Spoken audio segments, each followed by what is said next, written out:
Hi friends, Jack Schneider 300 లాంటి అద్భుతమైన చిత్రాన్ని తెరకెక్కించిన దర్శకుడు, మ్యాన్ ఆఫ్ స్టీల్ లాంటి అదిరిపోయే విజువల్ ఎఫెక్ట్స్ తో అందరినీ ఆకట్టుకున్న దర్శకుడు జాక్ స్నైడర్. ఈ జాక్ స్నైడర్ నెట్ఫ్లిక్స్ కోసం రెబల్ మూన్ అనే సినిమాని తీశాడు. ఈ సినిమా 2 పార్ట్లుగా రిలీజ్ అవబోతుంది. తొలి part rebel moon a child of fire. ఈ సినిమా ఎలా ఉందో ఇప్పుడు చూద్దాం. నెట్ఫ్లిక్స్ లో రిలీజ్ అయిన ఈ సినిమా తెలుగు, తమిళ్, మలయాళ భాషలో కూడా రిలీజ్ అయింది. డిసెంబర్ 15వ తారీఖునే చాలా థియేటర్లలో రిలీజ్ అయింది ఈ సినిమా.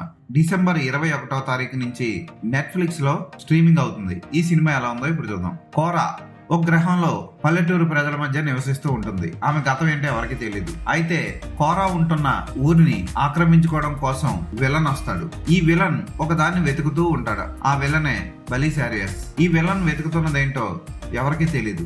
అయితే జారా ఈ విలన్ నుంచి తనుంటున్న ఊరిని కాపాడుకోవడం కోసం తనలాంటి యోధులందరినీ కూడగట్టుకొని పోరాటం చేయాలనుకుంటుంది. ఆ వెతుకులాటలో ఆమె ఎవరో తెలుసుకుంటుంది.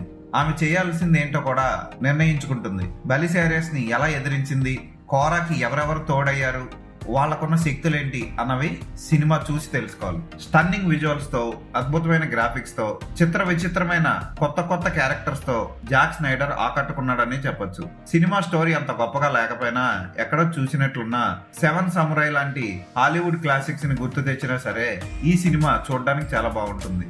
విజువల్ ఎఫెక్ట్స్ కానీ, సౌండ్ డిజైనింగ్ కానీ హైలైట్ అని చెప్పొచ్చు. జాక్ స్నైడర్ గురించి మీకు చెప్పాల్సిన అవసరం లేదు, అద్భుతంగా తీశాడు. అలాగే కోరా పాత్రలో సోఫియా బౌటెలా చాలా బాగా చేసింది. ఒకవైపు అద్భుతమైన యాక్టింగ్ చేస్తూనే కొంచెం ఎక్స్పోజింగ్ చేస్తూ ఇటు రొమాంటిక్ ప్రేక్షకుల్ని, అటు యాక్షన్ ప్రియుల్ని అలరించింది. టైటస్ పాత్ర కూడా ఆకట్టుకుంటుంది. విలన్ పాత్ర పోషించిన ఎడ్ కెరిన్ బాగానే చేశాడు. మైకేల్ హుజ్మాన్, చార్లీ హునమ్ అందరూ ఆకట్టుకుంటారు.